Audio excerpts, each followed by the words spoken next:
I may or may not be the Rubber Von Ducker, and having just completed my last video where I denounce Blade Runner 2049, I then turn on the old PS4 to watch some YouTube, and the first video I'm greeted with is Doomcock's analysis of Blade Runner, which declares that Deckard is a replicant with some finality. That's led to this video, so I'm not entirely sure where I stand on this issue. I'm hoping we'll find out by the end of this, but here's my response to Doomcock's video.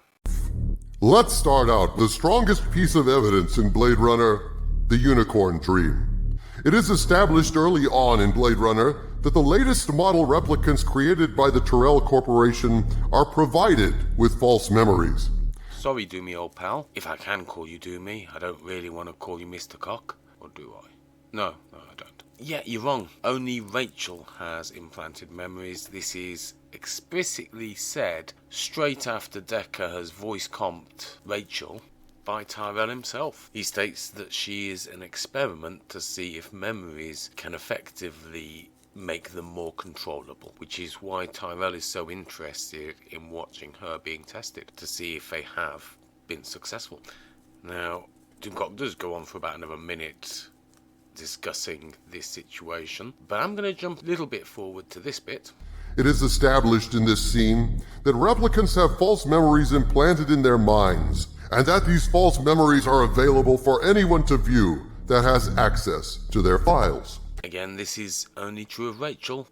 Deckard sits at the piano plinking out a little tune and has a memory of seeing a unicorn charging through the forest. An impossible memory, since unicorns don't exist. Deckard emerges from his daydream and gets on with things, but we're not finished with the unicorn yet. Okay, at this point, am I the only person who's concerned about the welfare of this unicorn? Doesn't sound like a very positive thing's about to happen to it. Hollywood is just not a safe place for a unicorn. Just look at what happened at the one that wandered onto Harry Potter's set. But moving past the heaps of dead unicorns that Hollywood produces annually, we finally get to the crux of the situation, which is that the unicorn scene is a representation of Deckard's memory of a unicorn. A memory that proves Deckard is a replicant because it's an impossible memory. Ignoring for the moment that only Rachel has implanted memories, does the fact that it is seeing a unicorn mean that it's an impossible memory? And I'm sure on the surface many people would agree with that. However, I know what you're going to say in about 15 minutes time, so let's bring that up. Owl, which is artificial. Now, I may have been brainwashed by a Royal Navy advert on television, but even I know that if you can produce an owl, you can produce a dog. And if you can produce a dog, you can produce a pony.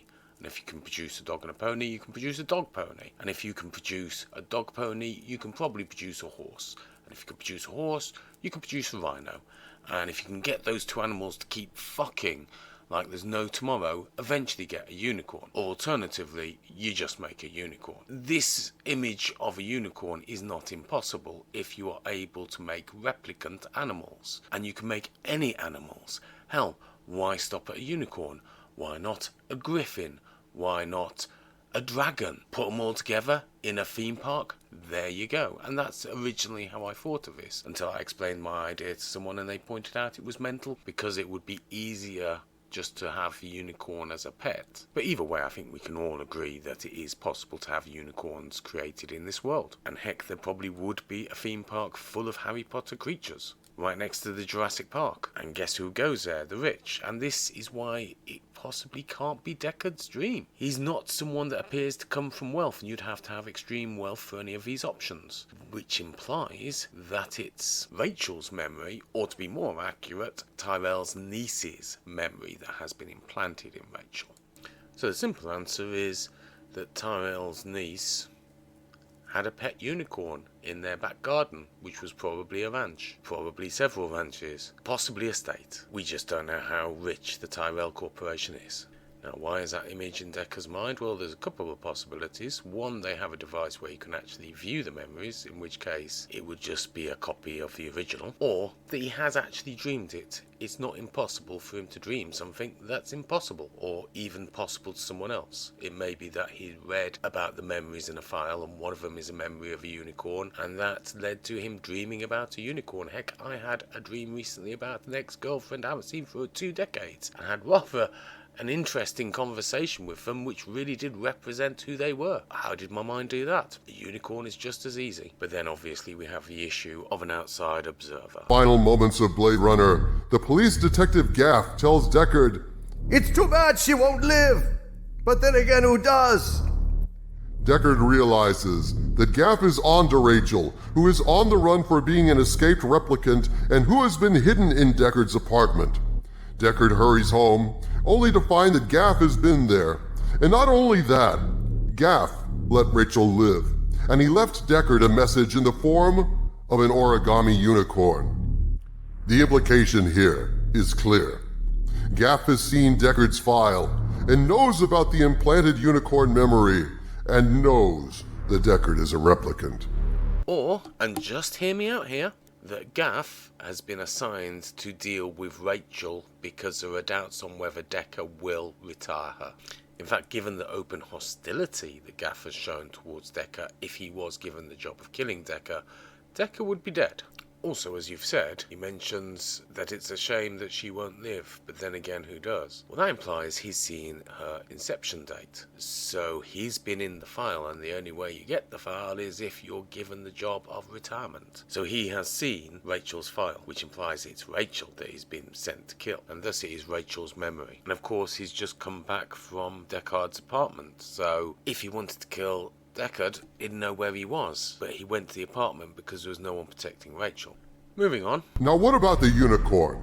Was the unicorn dream a retcon added in subsequent versions of Blade Runner? Well, if you're talking about the unicorn dream, it wasn't in the original in 1982, so I'm going to go ahead and say yes. Yes, it was. Was the unicorn concept there all along? And again, I say yes. There was the tinfoil unicorn, whose only function really was to acknowledge that Gaff had been at the apartment. In other words, was Deckard having this memory intended from the start? Whoa there, cowboy. That was a bit of a big jump. And given I know where you're going with this, and it's a place I'm not going to follow, then let me just sum up what you're about to say next, and I'll move right past it. What you're about to delve into is the production history of Blade Runner itself. Now, given that there are 2 movies, I don't know how many scripts there are, but you're now going to go through relevant pieces that were in scripts that didn't make it to the original theatrical cut. And you can probably prove anything if there's enough scripts out there, but it doesn't really prove anything because there's a counter argument in a different script. One interesting aspect of this, so that you don't explore, is there is really 2 movies here. They're both called Blade Runner. One's called Director's Cut, one's called the theatrical release, but they are 2 different movies with, in a way, 2 different endings based on what was done by Scott. But for me, the argument of whether something in a movie is X, Y, or Z should really be contained to the movie. We shouldn't have to be going out to outside sources to make this point. So investigating a lot of what you're looking into just is meaningless to me. There's literally no evidence of a unicorn dream existing before 1992. By which time there were already theories that Deckard was a replicant within the fandom. In fact, I remember having a conversation at a Comic-Con back in 1990, 2 years before this cut came out, about that very subject, whilst watching a cut of Blade Runner. Although the unicorn didn't feature in that argument. It was mainly fueled by the missing replicant, which has since been retconned away. Photographs and memories. Now, Doomcock puts forward the idea that the reason why Decker has all these photographs around the piano is that he's a replicant and he's collecting them, which, fair enough, that makes sense. But there is an alternative that's just as valid and equally makes more sense in the original theatrical cut than it does in the director's cut. And that is, we know replicants collect all manner of photographs, even old ones. You see that in the collection that Leon has, as he has black and white pictures in there. Now, replicants don't have a lot of possessions. When they're retired, no one really gives a damn about their possessions or even their body. They're dead, done. He's going to be left basically with a load of evidence that nobody cares about in the photographs that the replicants have collected. What's he going to do with them? Well, he's going to, if he's a good detective, he's going to sit down and try and puzzle out why have they got photos. Is there a particular kind of photo that they collect, and what does that mean? What are they trying to achieve? Effectively trying to get into the mind of a replicant. And this might be why Tyrell suddenly clams up when Deckard realises he's giving them memories. Although he says he's giving them a past, he doesn't specifically say memories. And the minute that Deckard says it, he says nothing more. The rest of his chapter focuses on Deckard's memories, drawn mainly from a theatrical release with a voiceover, with the phrase "cold fish" being highlighted to suggest that that memory is there to explain to him why he has no emotional response. But here's the problem. I would very much say that Deckard shows a lot of emotional responses. However, this isn't the chapter where I think it should be discussed, so I'm not going to go into it right now. But I disagree that Deckard doesn't show emotion. Furthermore, why doesn't Gaff then create an origami fish rather than a chicken, or the matchstick man, or the unicorn? But again, I'm getting ahead of myself. Moving on.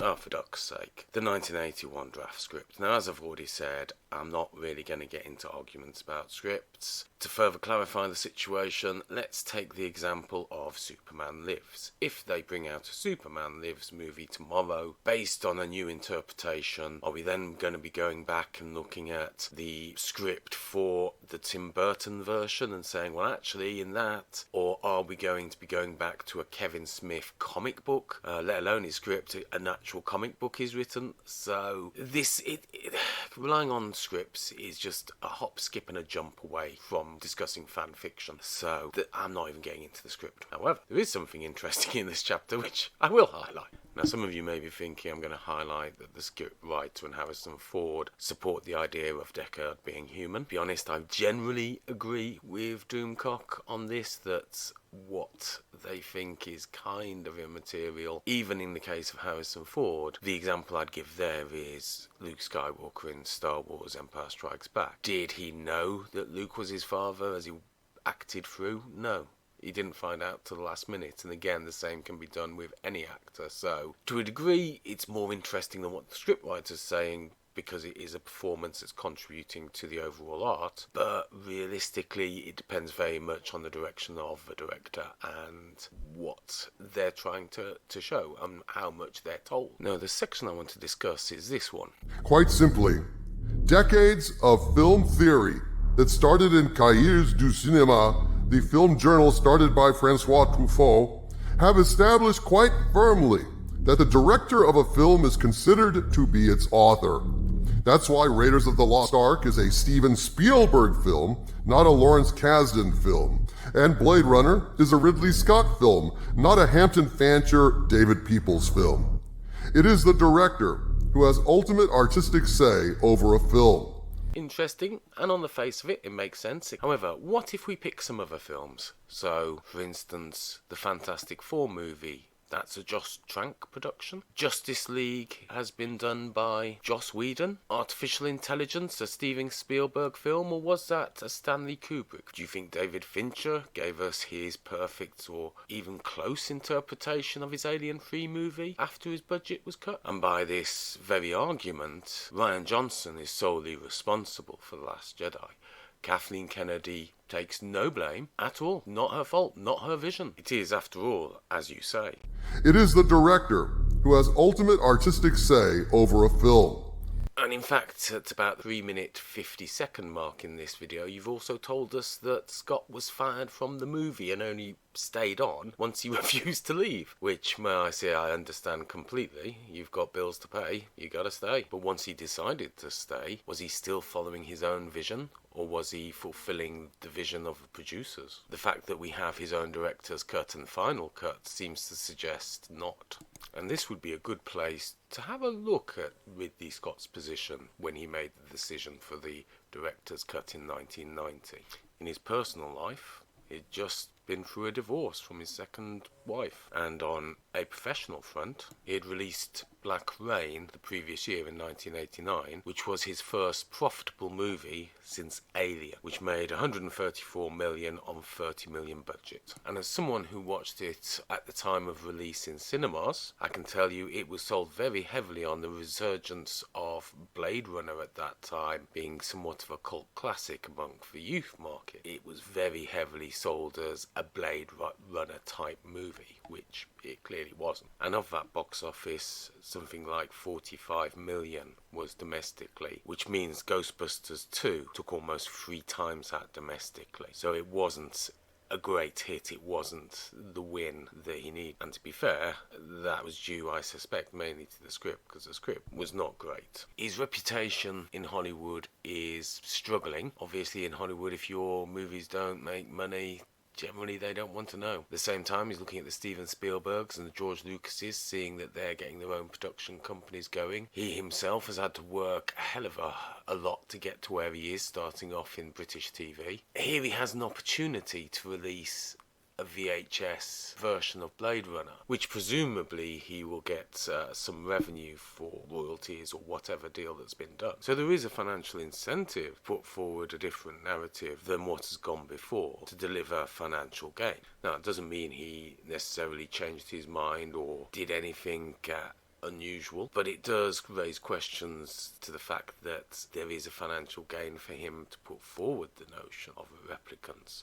It's down to yourself to decide if that would be a factor for him. And also, is it a bad thing? Because at the end of the day, if that was the case, he still made the money. It's still a good interpretation of Blade Runner, and he now produces a lot more stuff. It's interesting. Literally around this time, he starts a production company. First movie, Thelma and Louise, win. So that really does change his life around, and it is mainly down to the Blade Runner VHS release, I suspect. So it does, though, question whether the interpretation of Blade Runner we see in the director's cut is really what he meant the first time, and the obvious answer to that is no, because he's made the final. But I don't know, it doesn't prove anything either way, I guess. But it is worth being aware of. Glowing eyes, or as I would say, red glowing eyes. Now in this section, Doomcock basically discusses the theory that anyone who's a replicant at some point their eyes glow. It is usually with a red tinge. It depends on what lighting they're managing to set up. And this is an argument that anyone with this kind of effect is a replicant. And obviously there's a scene where Decker has this effect in his eyes. The argument against it is that Harrison Ford had wandered into an area of a shot where the lighting did that and it was accidental, to which Doomcock replies, There are very few accidents in a Ridley Scott film. 1 minute, 37 seconds later. The fact remains that Ridley Scott went on to make no less than 2 more director's cut versions of Blade Runner, wherein he corrected certain errors in post. The point he was trying to make is that if Deckard wasn't a replicant, Scott would have removed it in one of the 2 revised versions he's made. However, that still leaves a possibility that it may have been an accident that fits in with his view or serves his purpose, and so it's worth leaving in even though it was an accident at the time. Scott went to enormous pains to correct the stunt woman shot when Zora gets shot in the back, for example. Funny, I would have thought he would have had assistants and interns for that. Ridley Scott wanted to put Joanna Cassidy's face over the revealed face of the stunt woman in the original release, and so he used motion control and CGI to frame by frame superimpose Joanna Cassidy's head over that of the stunt woman. It's a remarkable achievement of special effects that was not easy. Really? In 2007? Have they tried calling ILM or Weta? Heck, I think I know some kids in a media studies course who could have done that. And that's without the use of supercomputers. But getting back to the topic, he hasn't even fully given all the evidence for the eyes. So let me help you out. You see, some people have pointed out there are certain visual images within Blade Runner which hint towards the eyes. For instance, this one here. As you can see, it's a woman who's got an eye patch which is red, and she's serving Decker some alcohol. Does it mean she's a replicant? No, but it's just to indicate that there's something about red eyes. And you have to admit, it's a strange colour for an eye patch. You don't see very many people drawing attention to a disability or an issue like that. And it kind of makes sense in this world, because if you can encourage some emotional response in someone because of that, then maybe you get a sale. So it kind of works, and it's kind of subtle. A lot of people don't notice it, so that's a clue. Then there's this image, the sign outside of the eye maker's shop, a red eye. And herein lies a problem, and possibly the reason why Doomcock didn't want to include it. You're advertising a replicant eye making shop with a red eye, which kind of suggests that people on Earth know that that's a symbol for replicant. It's not, you can't say it specifically is, it could just be that they've chosen red because it's a bold colour for a sign. Same reason barbershops have it and other companies have it as well. So that brings us to the third picture, which is this one. As you can see, it depicts a group of people who I think look like they're children or adolescents with red eyes, but they're fake red eyes. Now to me, the suggestion here is that they're imitating replicant. Maybe they're playing Blade Runners and replicants. We don't know, but the fact that they're using red for the eyes in a world where we're making the case that if you have glowing eyes, be it red or any other colour, that you're a replicant. Well, is that what they're attempting here? Equally, it could just be a cult that worships replicants. We don't know. But it does imply that the general populace believes this to be the case. And if that's true, suddenly the Voight-Kampff test is out the window. Why would you need it? If the red eyes is seen to the general populace, you just only need to recreate certain lighting conditions in a room, get the suspected replicant to walk in, video it, and you can tell whether they're a replicant or not. Equally, if it can't be seen by the general public, but can only be seen by the audience, there's still an implication that there's something physically different with the eyes of replicants. And again, that should show up on the Voight-Kampff test. So the eyes is a tricky argument. There's no two ways about it. In some ways, I feel that it would be a stronger argument if Decker didn't have red eyes in the original theatrical release. But he does. And that's probably where half the confusion comes from, because you've got one group of people who are answering questions on the original Blade Runner, and then after 1992, you've got people answering questions on the director's cut, which is much more pushing this narrative. To clarify, if you had asked at the release of Blade Runner 1982, does Harrison Ford's eyes indicate he's a replicant, they would say, no, that's just an accident because he moved into the lighting. But in 1992, you could say, well, yeah, that was intended. And it's probably going to be two different groups of people as well. So you've got two people answering the same questions for a different movie, effectively, and they're different answers. The Gaff commentary. Now in this section, Doomcock explores the commentary that Gaff is supposed to provide when he's making 3 origami figures. The first one being a chicken in Captain Bryant's office. The second is a stick man that's left at the hotel where the replicants had been staying. And the third one is a unicorn that's left outside Deckard's apartment at the end of a movie. Now these, he suggests, are Gaff's way of effectively taunting Deckard. And that leads to the first issue with this. Why would you taunt a robot? If he is a replicant and not capable of emotional responses, which I still reject, but is the narrative we're looking at here, then why would you even bother? You're not going to get a response. What do you get out of it? If he's human, it makes a difference. And going back to the chicken, that is probably the most interesting of all 3 for me. Because in the original theatrical release, we get a reason as to why Deckard has quit the Force. And it's in the commentary sections that Harrison Ford provides. And he basically states that he's tired of killing. But we don't get any kind of explanation in the director's cut. However, there is still a clue, and it's in both versions. Whilst they're at the briefing that Deckard receives from Captain Bryant tells him to go and put the machine on a Nexus 6 of the Tyrell Corporation, to which Deckard responds, and if a machine doesn't work, to which Bryant has no response and kind of shifts in his seat. Now that to me implies that there's an issue with the machines that they both know, and implies that Deckard has been in the situation where the machine has failed to work, thus is trapped probably in a room or a limited location with a replicant that's probably going to kill him. And is this why he's being called a chicken by Gaff? Furthermore, does the fact that Gaff has a serious limp, implying a leg injury, indicate that he went into a similar situation where the machine didn't work and didn't come out of it as well, thus further re-enhancing the message? I can do it, why can't you? Another layer of animosity between these two protagonists. Of course, there is a possibility that it's just a chicken, just doing it because he's bored. Same with the stickman. The only one that really we have major significance for is the unicorn, and that's only since the director's cut, since they put in the unicorn dream, which realistically at this point I should probably mention I feel the unicorn dream is in the wrong place. The better place to put it was when Deckard was actually sleeping and wakes up to saying that he dreamt music. That would have been the place to do it, because then you've got the kind of situation where he doesn't even mention the unicorn to Rachel, so again it's another one of these hidden memories, but unfortunately that's not what occurred. Doomcock then goes on to point out that the final discussion between the two leads to grudging admiration to some extent, and that's because he's a replicant. It could just as easily be because he was seen as an unworthy individual in his eyes, but he's proved his worth and his lack of cowardice through his actions. There is another interesting point here, though, in the fact that Gaff returns his gun. How did Gaff get hold of his gun? He dropped that gun when he was climbing up onto the roof, so it's effectively on the floor of the next story down, on a very high building. And yet Gaff lands on the building in his car. How did he get the gun?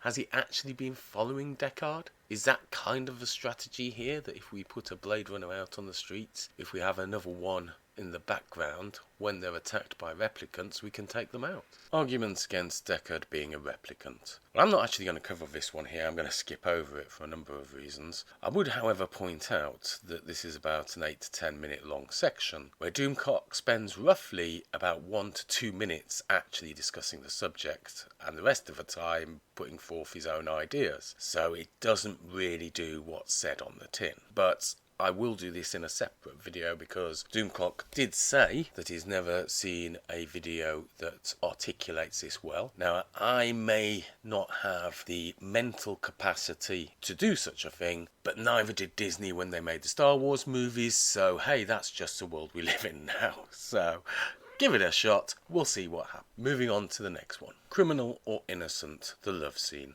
Now, at this point I do feel compelled to ask Doomcock directly, trouble at home, son? Because I have no idea why this is in here, really. Oh, you went on Twitter, of course, it's trouble. Well, there's your problem. Stay the hell off Twitter. There's no reason to be on Twitter. The only people who should be on Twitter are Wendy. They should be answering everyone's queries on Twitter. Other than Wendy's, no one should be able to answer questions or discuss things on Twitter. It should be Wendy-only service. So, what he covers here is that the sex scene between Rachel and Deckard, which is of a dubious nature, to put it mildly, but is definitively criminal. Now, that is true whether Deckard is a replicant or not. In fact, technically, it's more illegal if he's a replicant. And the reason for that is Rachel is an illegal replicant. She is not allowed to be on Earth. So, having sex on Earth, yep, that breaks the rules. And if Deckard is a replicant too, he's also committing the same crime. So, yeah, it's illegal. As to whether it's more of a sexual crime, well, if she tries to report it, the first thing the police are going to do, I'll blow her brains out.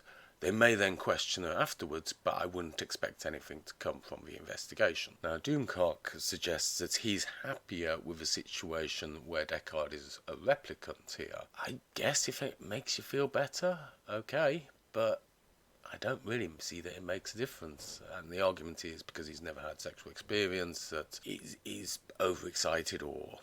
No. If it's a crime for one, it's a crime for the other regardless. If he was human and the same was true, it would still be a crime from what you're suggesting. However, this is kind of a deep and dark place to go. But we here are never scared of a challenge. So we want to take this a little step further. Because if you're disturbed by this, have you ever stopped to consider who Rachel is, really? Rachel is an experiment created by Tyrell. She has the memories of Tyrell's niece, and we have a photo that she holds on to, which presumably is of Tyrell's niece with her mother. Rachel bears a striking similarity to that photo. What's more, if she has the memories of Tyrell's niece, then there would be memories where she sees herself in the mirror, or she sees herself in reflection, something of that nature. So that means that Rachel must look like Tyrell's niece. Hell, I'm willing to bet that Tyrell's niece is called Rachel, or at least was, because we've also got to ask, how do you get hold of the memory? And given that Tyrell is at a relatively old age, it seems most likely that his niece will have reached an age 20 years his junior perhaps, but still a relatively old age in comparison to the rest of the population. Or she could be off-world. But the possibility is they have her memories because she's passed. Now, equally, she could have gone to an off-world colony, but then how do you get her memories? So there is an implication here that something has happened to his niece. But then you've got to ask the question, well, why is Tyrell creating this unit? We're told it's for an experiment, but then why would you make it effectively look like your niece, specifically at an age where she's probably at her most sexually desirable? Then add to the fact that this experiment is to basically enhance the ability to control units, give the fact that she's probably a pleasure model. She's not going to be a combat model, because if it goes rogue it's a bigger problem. I would say that the least offensive, or the least physically offensive of the replicants is probably the pleasure models. So that means that Tyrell has created a pleasure model of his niece with her memory. Am I the only one who's getting a Chinatown vibe here? And that begs the question, is she transferring herself from Tyrell to Deckard? The whole thing is just... it's Chinatown. So that's my response to Doomcock's video. I've been the Rubber Von Ducker. Be seeing you.